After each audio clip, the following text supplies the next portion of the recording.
Hello दोस्तों, कैसे हैं आप सब। आज की हमारी कहानी है पत्नी की कद्र। अरे निधि, जरा सिंक में पड़े थोड़े बर्तन साफ कर देना। सास मालती जी की आवाज़ निधि के कानों में टकराई। जी अभी करती हूँ। 2 साल की बेटी मिट्ठू को तैयार करती हुई निधि ने जवाब दिया। बेटी को सुलाकर वो बर्तन साफ करने लगी। निधि बर्तन साफ कर ही रही थी कि देवरानी रिंकी आई और खाने के और झूठे बर्तन रखकर चली गई। बर्तन साफ करके हटी ही थी कि पापा जी ने पनीर के और प्याज के पकौड़ों की फरमाइश कर दी, धनिया और पुदीने की चटनी के साथ। निधि पकौड़े बनाने लगी। अपना सारा काम खत्म करके देखा, घड़ी में 3:30 बज रहे थे। उसे जोरों से भूख लगी थी। वो खाना खाने बैठी तो देखा एक ही रोटी बची थी। आज जेठानी जी ने खाना बनाया था। उन्हें इतना भी नहीं पता कि घर में कितने लोग हैं, उस हिसाब से रोटियां बनानी चाहिए। वो गुस्से में बड़बड़ाती हुई एक रोटी सब्जी से खाने लगी। निधि और राजेश की शादी को लगभग 3 साल हो चुके थे। घर की तीनों बहुओं में निधि दूसरे नंबर की बहू थी। जेठानी राधा और देवरानी रिंकी अक्सर निधि के इमोशनल होने का फायदा उठाती थी। अपना अधूरा काम छोड़कर मोबाइल या टीवी में मस्त हो जाती। बचा हुआ सारा काम निधि को करना पड़ता, साथ ही बेटी मिट्ठू को भी संभालना पड़ता। हालांकि सास और ससुर दोनों को ये बात मालूम थी कि निधि पर काम का बोझ ज्यादा है, लेकिन दूसरी दोनों बहुओं को कुछ कहकर वो उनकी नजरों में बुरा नहीं बनना चाहते थे। दूसरी तरफ उनके दोनों बेटे, बड़ा बेटा मयंक और छोटा बेटा अरुण, हर बात में अपनी पत्नियों का पक्ष लेते। इसीलिए उन दोनों बहुओं को कुछ कहने से उनके सास ससुर बचते थे। वहीं दूसरी ओर राजेश का स्वभाव अपने दोनों भाइयों से विपरीत था। उसके लिए उसके माता पिता सर्वोपरि थे। वो निधि को चाहता तो था, लेकिन जब बात माँ बाप या भाइयों की आती उसे निधि ही गलत लगती। निधि जब भी अपने पति राजेश के सामने इन सब बातों की शिकायत करती तो वो निधि को ही समझाने लगता। अक्सर उन दोनों के बीच इन्हीं बातों को लेकर मनमुटाव चलता रहता। वहीं दूसरी ओर दोनों भाई अपनी अपनी पत्नियों के साथ सुखद वैवाहिक जीवन बिता रहे थे। निधि भी बड़ी इमोशनल थी। वो किसी को कोई जवाब नहीं दे पाती और अंदर ही अंदर घुटती रहती। इधर राजेश के माता पिता में से जब भी कोई बीमार होता या घर का कोई और कार्य होता तो दोनों भाई कोई ना कोई बहाना बनाकर टाल जाते। वहीं राजेश ऑफिस से छुट्टी लेकर भी वो कार्य करता।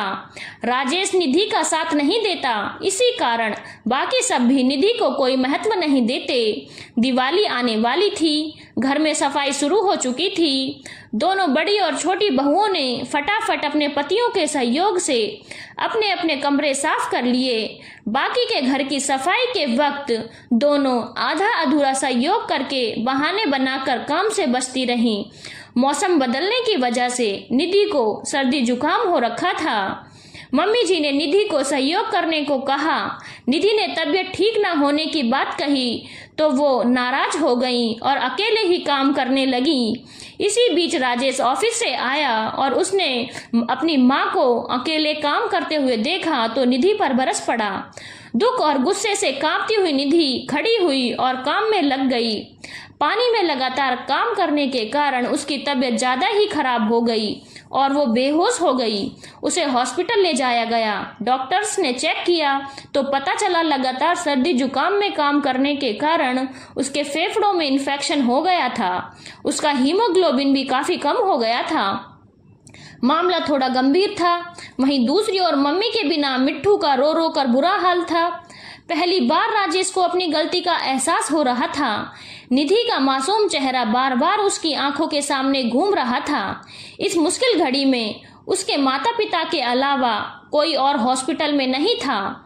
निधि की छोटी बहन मिट्ठू को अपने घर ले गई। पूरे 1 हफ्ते के इलाज के बाद निधि की हालत में सुधार था। राजेश ने निधि से मिलने पहुंचा। निधि घर चलने की जिद कर रही थी। मुझे घर ले चलो राजेश, मुझे सबकी याद आ रही है। मिट्ठू कैसी है? दिवाली आने वाली है, सारा काम बाकी है। कैसे होगा सब? निधि बोले जा रही थी। मिट्ठू ठीक है निधि, तुम्हारी छोटी बहन के घर है। तुम्हारे बीमार होने के बाद विनीता उसे अपने घर ले गई थी। कल तक तुम डिस्चार्ज हो जाओगी, फिर हम घर चलेंगे। रही बात काम की, तो डॉक्टर्स ने तुम्हें रेस्ट करने को कहा है।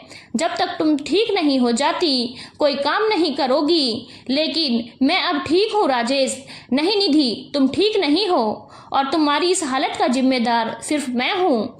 तुम अपने माँ पापा का घर छोड़कर मेरे भरोसे आई थी। तुम्हारा ख्याल रखना मेरी जिम्मेदारी थी, लेकिन मैंने ही तुम्हें नहीं समझा निधि। गलती मेरी है। मम्मी पापा और भाइयों के प्यार में मैं इतना अंधा हो गया था कि तुम्हारी ओर ध्यान ही नहीं दे पाया। सच ही है, जिस औरत का पति उसकी कद्र नहीं करता, फिर उसकी कद्र कोई नहीं करता। मुझे अपनी गलती का एहसास हो गया निधि। मैं आज ही माँ पापा से बात करता हूँ। अब से घर में सभी लोग बराबर काम करेंगे और अगर कोई आपत्ति हो तो वो अलग रह सकता है। अब मैं तुम्हारी हर छोटी से छोटी खुशी का ध्यान रखूंगा। निधि, तुम मुझे समझ गए। मुझे और कुछ नहीं चाहिए राजेश। आज मुझे मेरी सारी खुशियां मिल गई, कहकर निधि ने राजेश के कंधे पर सर रख दिया। राजेश ने भी हौले से निधि का हाथ दबा दिया, इस वादे के साथ कि अब से वो हमेशा निधि के साथ खड़ा रहेगा। धन्यवाद दोस्तों। अगर आपको कहानी अच्छी लगी हो तो चैनल को लाइक, शेयर और सब्सक्राइब करना ना भूलें।